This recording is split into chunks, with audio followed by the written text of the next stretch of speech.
I saw both of them standing there, one with roses, the other with my suitcase.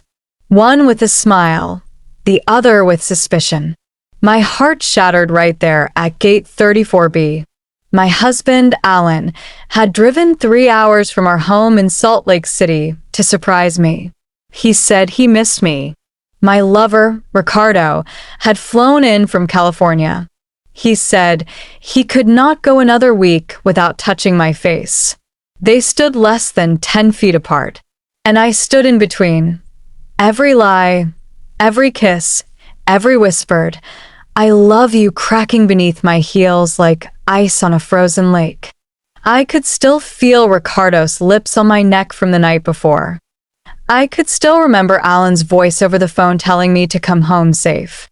Now, I could not run to either, because they both knew, and the look on Alan's face told me.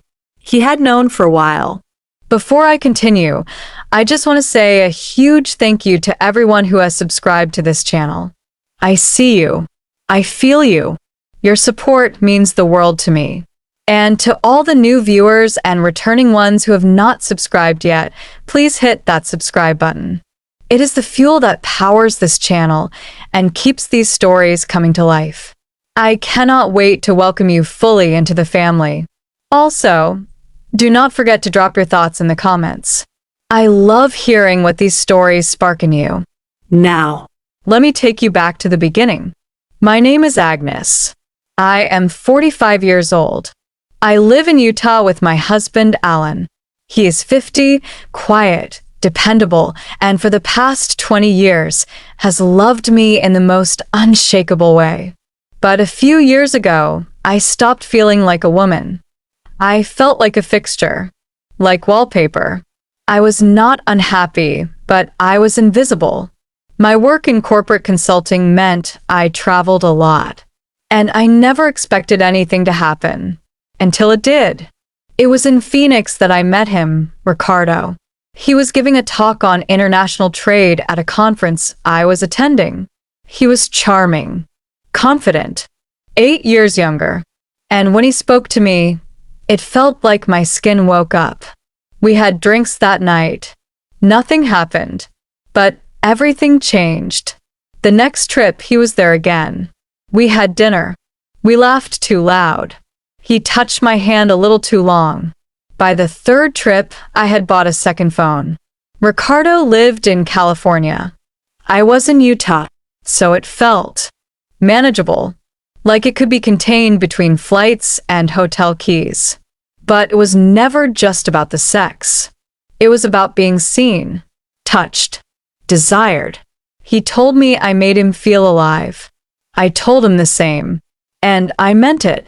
Every trip became an escape, a chance to be someone else, someone wanted. But deep down, I knew I was building a life made of paper. And one day, the wind would blow. I just never expected the storm to hit at an airport gate. Ricardo smelled like cedarwood and something darker.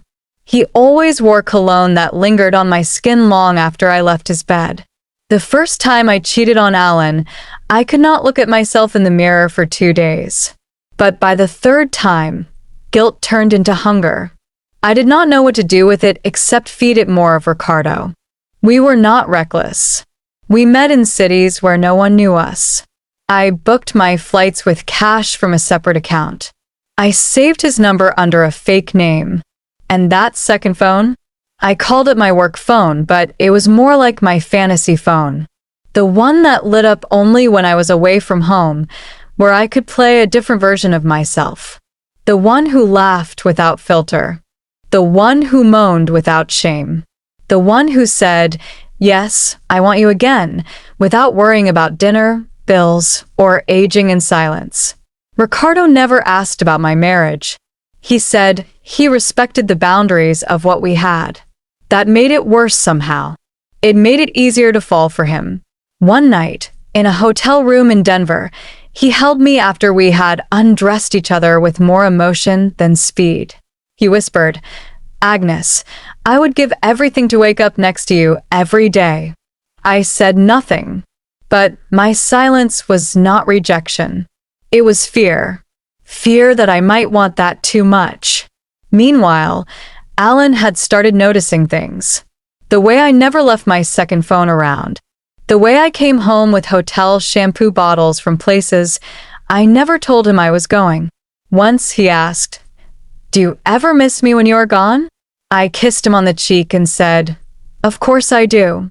And then I turned away, because lies taste sweeter when you do not say them straight to someone's eyes.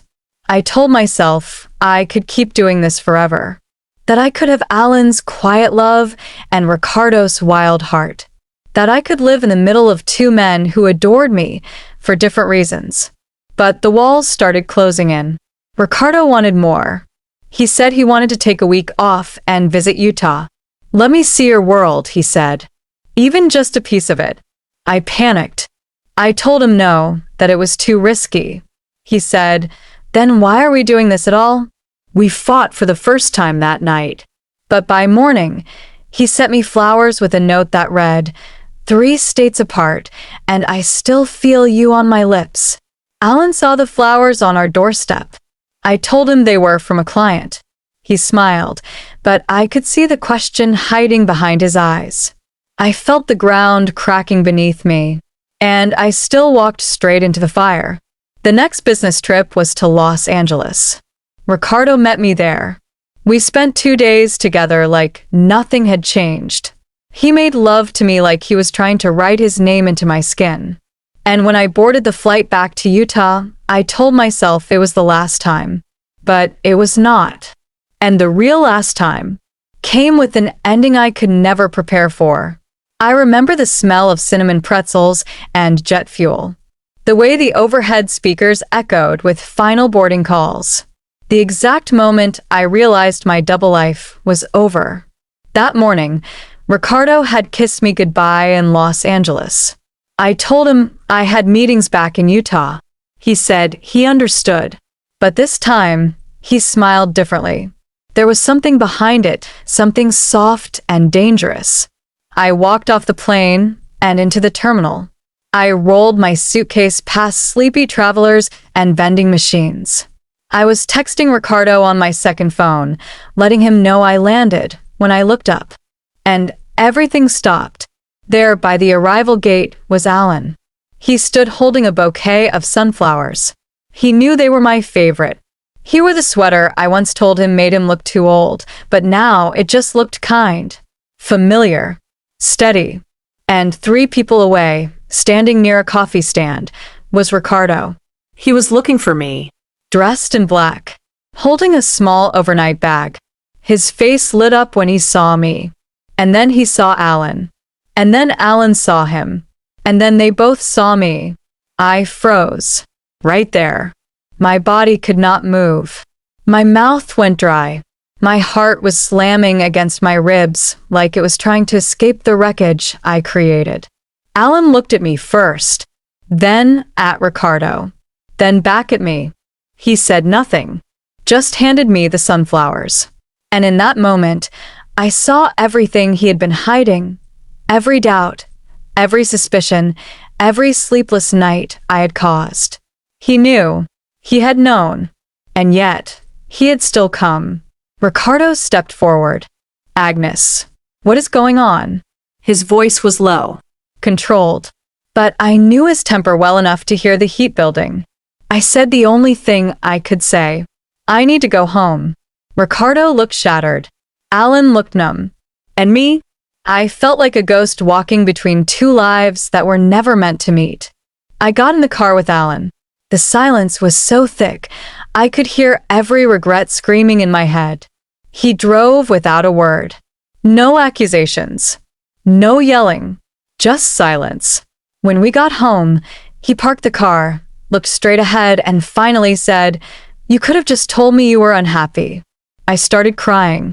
Ugly, messy tears that came from the part of me I had buried for too long. "I did not want to lose you," I whispered. He shook his head slowly. "You already did." That night, I deleted both phones. I blocked Ricardo. I packed a bag and left Alan's house, our house. He did not ask me to stay. Ricardo called for a week straight. I never answered. I moved into a small apartment on the edge of town. I started therapy. I started looking in the mirror again, and some days I even liked what I saw because I saw the woman beneath the lies. I do not know if Alan will ever forgive me. I do not know if Ricardo ever really loved me, or if we were just two broken people clinging to a fantasy. But I do know this. When you build a second life, it always comes with a second death. And when both versions of you collide, the person who survives is never the same. If this story moved you, made you feel something, or reminded you how complicated love and betrayal can be, then please like this video, share it with someone who needs to hear it, and drop your thoughts in the comments below. Do not forget to subscribe if you have not yet. Your support keeps these stories alive. Thank you for listening. And remember, the truth always finds its way to the gate.